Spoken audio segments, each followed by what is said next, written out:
Hey guys, today is sort of a spur of the moment video because I think it's worth talking about. As you know, if you follow our podcast, I watched The Falcon and the Winter Soldier. I don't usually really follow or watch Marvel. I watch like the big movies. I've seen all the Avengers movies at least once. Haven't really seen most of the individual superhero movies, to be honest. I didn't watch WandaVision, but I like the Winter Soldier. I think he's cool, and I liked Falcon, and I thought they'd be fun together, so I checked it out. And I liked it for the most part. I think in the last couple episodes it fell apart in a couple ways for me, but I didn't want to talk about. This isn't like a review of the series. This is sort of just pointing out something that happened at the end, and this is more about the fans' reaction to this. As you know, if you watched the show, and even if you didn't, I'm sure you've seen it on Twitter or something, they made the Falcon the new Captain America, which was cool, and I think everyone saw that coming because they set it up in Endgame, and the way they made it happen in the show is like it's this big fucking deal, and like no one's gonna be ready for it.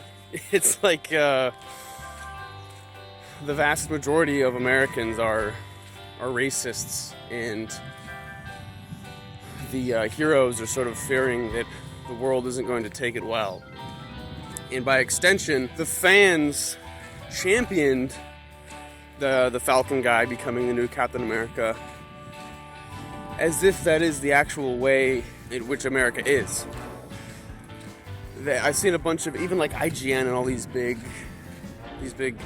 companies and magazines and just people on Twitter or whatever, they're all posting about how he's the new Captain America in this combative way. Like, yeah, Falcon, this is the new Captain America. You got a problem with it? It's like they're waiting for a fight. They all remind me of that insane amateur boxer guy, Charlie Zelenoff, who's like always trying to get into fights with actual boxers and lies about all of his wins and shit. They're all just waiting to fight. Whoa, wait a minute. You have a problem with that?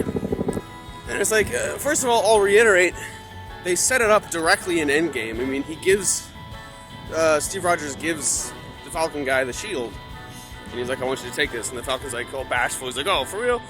But, I mean, everyone was cool with that. And not only that, but Thor handed off reign of his domain, whatever that nerd shit is, to that, like, a black Valkyrie woman. And I didn't hear anyone up in arms about that. Like, both of those things were directly inferred at the end of Endgame, and not a soul was angry. And yes, I'm sure that there are some old folks in the South who, if they knew there was a black Captain America, they might be a little annoyed or whatever. But do you really think that the demographic that would be mad about this even follows Marvel at all? You just think about that for 2 seconds. So it's like everyone's being like defensive and combative over nothing, for nothing, against no one.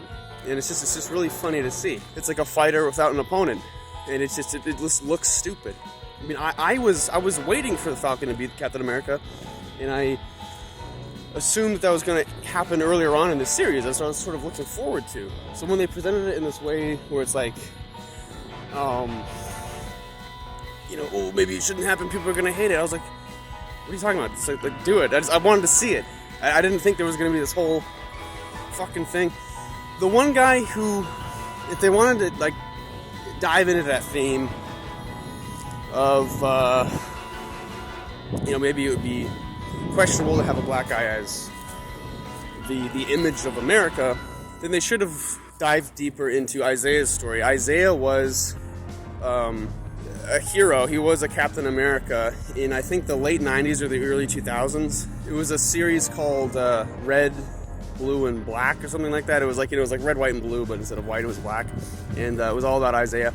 And his story makes sense because he was from Steve's era I think he was from the older era where that actually would have been a problem, and that is actually something that is cool. Like, that's a cool theme when it makes sense, but in the current era, it just doesn't translate. And again, yes, I'm sure there's going to be a few people who aren't gung-ho about it, but they blew it up to make it seem as if, again, the vast majority of Americans were going to fucking hate this. And that in itself is sort of insulting and just stupid. And it really brings to light the way the left thinks. They're always looking for almost cartoonishly evil people to demonize and to attack and to fight, whether or not they even fucking exist. And in this case, they really don't. I can't imagine any soul who is following the Marvel Cinematic Universe closely and who is also at the same time vehemently racist. So, yeah.